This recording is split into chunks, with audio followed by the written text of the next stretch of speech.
Welcome back to my YouTube channel bits discovery. आज हम जिस टॉपिक पे बात करने जा रहे हैं वो है ऑपरेटर का ही एक इम्पोर्टेंट टॉपिक है जिसको हम कहते हैं relational and logical operator. Relational operator से जैसे हमें पता लग रहा है रिलेशनल TION रिलेशन से अगर हम रिलेशन निकाल लें वर्ड RELATION रिलेशन, तो इसका क्या मतलब बनता है कि चीज़ों का आपस में रिलेशन क्या है, चीज़ों का आपस में लिंक क्या है, रिश्ता क्या है। अगर हम एक बात पूछें कि ये रिश्ता क्या कहलाता है, तो बेसिकली रिलेशनल जो है वो रिलेशन से ही निकला है कि हमने बताना है। ये ऑपरेटर बताएगा कि जो बीच में हम वर्ड्स या जो हम वेरिएबल्स लिखेंगे उनका आपस में रिलेशन क्या है, रिश्ता क्या है। फॉर एग्ज़ाम्पल अगर मैं ये कहता हूँ कि 5 जो है वो बड़ा है 3 से, तो इसने रिलेशन बताया है कि 5 का रिलेशन 3 के साथ क्या है कि 5 जो है वो बड़ा है 3 से, ठीक है। और इसी तरह अगर मैं ये कहूँ कि 3 जो है वो छोटा है 5 से, तो इसने क्या बताया है, इसने इन दोनों का आपस में रिलेशन बताया। इसने बताया कि 3 जो है वो छोटा है 5 से। तो रिलेशनल ऑपरेटर का काम यही होता है। अगर हम मज़ीद रिलेशनल ऑपरेटर के बारे में बात करें कि रिलेशनल ऑपरेटर्स होते कौन कौन से हैं, तो उसके मुतालिक मैं आपको बताता हूँ कि रिलेशनल ऑपरेटर्स होते हैं आपके less than sign, greater than sign, ठीक है। उसके बाद आपके होते हैं greater than equal to sign, less than equal to sign. फिर उसके बाद हमारे पास एक होते हैं इक्वल टू और एक होता है हमारे पास not equal to. Greater sign का क्या मतलब होता है, मतलब बड़ी वैल्यू, ठीक है। स्मॉलर साइन का हमें क्या, सॉरी मैंने उल्टा बता दिया, ये आपका होता है ग्रेटर साइन, ये है ग्रेटर नहीं सॉरी लेस, स्मॉलर कह लो या फिर लेस कह लो। ये आपका होता है ग्रेटर साइन, ये होता है आपका less than equal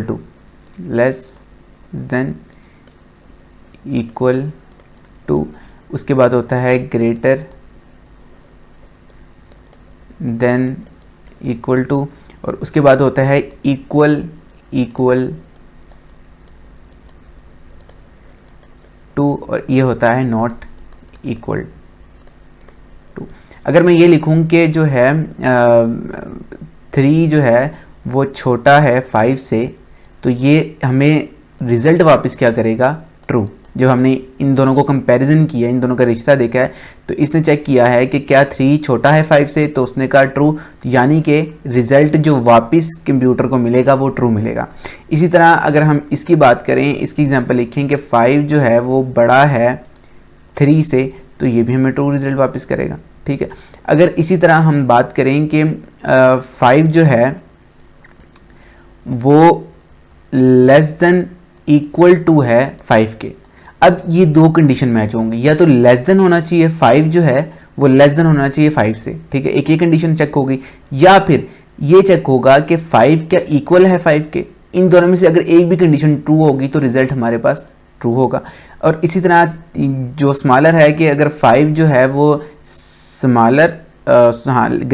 greater equal to 5 है, पहले चेक होगी क्या 5 जो है वो ग्रेटर 5 है, ये तो नहीं है। फिर दूसरी चेक होगी कि 5 इक्वल टू 5 है, हाँ ये भी ठीक है, तो हम ट्रू रिजल्ट कर देंगे।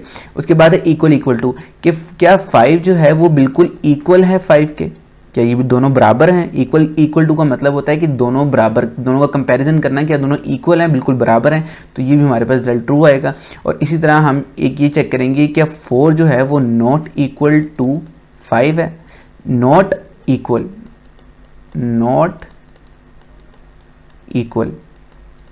हमने ये देखना है कि 4 5 के बराबर तो नहीं है, तो यानी कि ये कंडीशन ट्रू है, तो रिजल्ट हमारे पास क्या ट्रू आ जाएगा। अगर मैं ये कह देता कि क्या 5 जो है वो नॉट इक्वल टू 5 है, ये तो गलत हो जाएगा ना, यानी कि 5 तो 5 के इक्वल है, ठीक है, 5 जो है वो 5 के इक्वल है। तो यहाँ पे वो कह रहा है क्या 5 इक्वल तो नहीं है 5 के, यानी ये कंडीशन गलत है, ये इक्वल है, 5 जो है वो 5 के इक्वल है। और यहाँ पे वो कह रहा है कि 5 के इक्वल तो नहीं है, तो यहाँ पे रिजल्ट क्या आएगा हमारे पास, रिटर्न में फॉल्स आ जाएगा। तो ये कुछ रिलेशनल जो हैं ये ऑपरेटर्स होते हैं जो हम यूज़ करते हैं। अगर मैं इसकी एक एग्जांपल आपको बता दूं, कोड की एग्जांपल जो है वो मैंने ऑलरेडी लिख ली हुई है। उसमें क्या है हमारे पास कि ये देखें दो वैल्यूज़ ली, इंट नम और नंबर 1 और नंबर 2, इन दोनों को 10 और 5 दे दी। अब हमने क्या किया कि हमने नंबर 1 इक्वल टू, पहले हमने वैल्यू ये वाली नंबर 1 की प्रिंट करवा दी, फिर हमने नंबर 1 है ना, तो पहले ये डी यानी नंबर 1 जो है वैल्यू प्रिंट हो जाएगी, फिर नंबर 2 दूसरा डी जो है वो उसके लिए यूज़ होगा, तो दूसरी वैल्यू जो है वो प्रिंट हो जाएगी। फिर हमने क्या किया कि नंबर 1 जो है वो ग्रेटर दैन नंबर 2 से, क्या ये बात ट्रू है? तो हमने यहाँ पर ये वाला साइन लगाया। इसका क्या मतलब है कि अगर नंबर 1 ग्रेटर है नंबर 2 के तो रिजल्ट हमें ट्रू या 1, मतलब अगर ट्रू है तो 1 रिजल्ट आ जाएगा। इसी तरह अगर नंबर 1 जो है वो लेस है नंबर 2 के, नंबर 1 जो है वो लेस है नंबर 2 के, तो अगर फॉल्स होगा तो 0 आ जाएगा, अगर ट्रू होगा तो 1 आ जाएगा। इसी तरह बाकी कंडीशंस भी जो है वो चेक होंगी।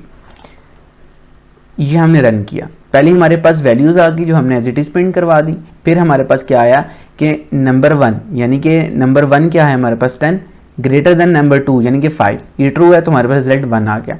इसी तरह नंबर 1 जो है वो लेस है नंबर 2 के, मतलब 10 छोटा है 5 से, नहीं ना, तो यहाँ पे 0 आ गया। इसी तरह नंबर 1 क्या 10 जो है वो ग्रेटर है नंबर 2 के, हाँ ये ट्रू है, तो यहाँ पे भी हमारे पास 1 आ गया। उसकी या इक्वल भी चेक कर लेते हैं, इनमें से कोई भी एक भी सही हो जाएगी तो रिजल्ट हमारे पास 1 आ जाएगा। इसी तरह नंबर 1 जो है क्या वो लेस है नंबर 2 के, 10 जो है वो छोटा है नंबर 2 से, नहीं ये वाली तो गलत है। फिर नंबर 10 जो है वो इक्वल है जनाब नंबर 5 के, तो ये भी हमारे पास जो है वो गलत है, तो ये आ गया हमारे पास 0। फिर उसके बाद है इक्वल टू, क्या नंबर 1 10 इक्वल टू 2 है, क्या 10 जो है वो बिल्कुल इक्वल टू 5 है, नहीं ना, तो यहाँ पे भी 0 आ जाएगा। फिर तीसरा है कि नंबर 1 यानी कि 10 इक्वल नहीं है 5 के, तो हाँ ये ट्रू है आंसर, तो हमारे पास ट्रू आ गया आंसर।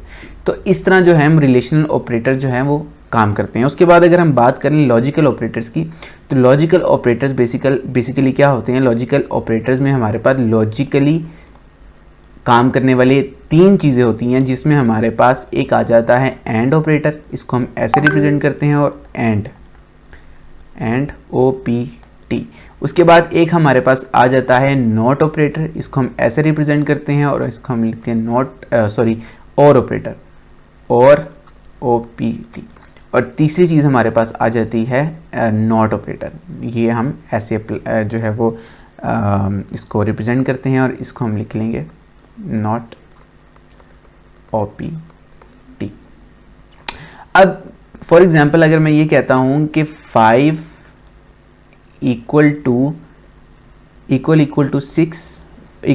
5 सॉरी, और एंड 6 इक्वल टू 1। अब ये बेसिकली 2 कंडीशन है।